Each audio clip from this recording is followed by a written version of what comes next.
আসসালামু আলাইকুম। আজ আমি আপনাদেরকে চিংড়ি মাছ দিয়ে বাঁধাকপি ভাজি করে দেখাবো।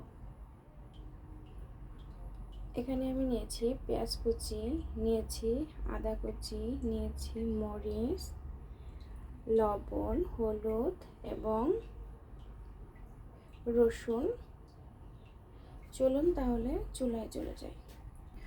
প্রথমে আমাকে করতে হবে বাঁধাকপিটি সিদ্ধ করে নিতে হবে। সিদ্ধ করে নিলে বা ভাপ দিয়ে নিলে বাঁধাকপির গায়ে যে একটা গন্ধ থাকে সেটা থাকবে না। চলুন তাহলে চলে যাই চুলায়। এখন আমি চুলাটি ওপেন করে দিব আর বাঁধাকপিটি সিদ্ধ হতে দেব।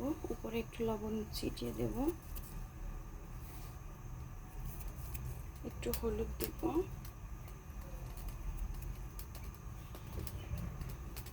এখন ঢাকনা দিয়ে ঢেকে দেব। সিদ্ধ হওয়ার জন্য অপেক্ষা করব। 50% সিদ্ধ করে নেব। ঢাকনাটি খুলে দেখি কি অবস্থা। হয়ে গিয়েছে আমার 50% সিদ্ধ। এখন আমি একটি উঠিয়ে নেব একটি পাত্রে এবং চিংড়ি মাছ দিয়ে এটিকে আমি পেঁয়াজ মরিচের সঙ্গে ভেজে ফেলে দেব। সিদ্ধ করা বাঁধাকপিটি এখানে রেখেছি। এখন চলুন চুলায় চলে যাই। এখন আমি আবার চুলায় চলে আসছি।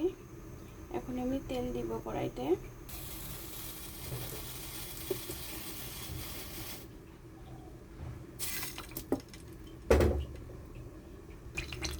প্রথমে আমি পেঁয়াজগুলো দিয়ে দেব, পেঁয়াজ কুচি।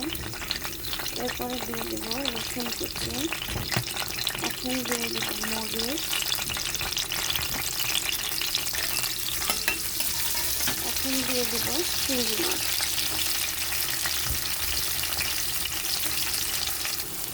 এগুলোকে খুব সুন্দরভাবে ভেজে নেব। যখন লালচে লালচে হয়ে আসবে তখন আমি বাঁধাকপি কড়াইয়ে ঢেলে দেব। ভাজা হয়ে গেছে। এখন আমি বাঁধাকপি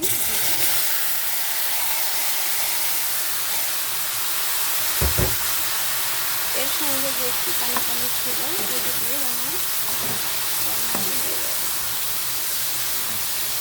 এখন একটু দিয়ে দেবো জিরা গুঁড়ো। অনেকে আস্ত জিরা দেন তেলের সঙ্গে। আমি আস্ত জিরাটা দিই না, কেন আমার ভালো লাগে না, মুখে বাদে, এই জন্য জিরা গুঁড়োটা দিলাম। এখন আমি একটু ঢেকে দেবো ঢাকনা দিয়ে। এভাবে 5 মিনিট রান্না করব। হয়ে গিয়েছে আমার চিংড়ি মাছ দিয়ে বাঁধাকপি। এভাবে করলে আশা করি আপনাদের ভালো লাগবে। যদি ভিডিওটি দেখে একটু আপনাদের ভালো লাগে তাহলে অবশ্যই আমার চ্যানেলটি লাইক করবেন এবং সাবস্ক্রাইব করে দেবেন। আজ এ পর্যন্তই। ভালো থাকবেন। আল্লাহ হাফেজ।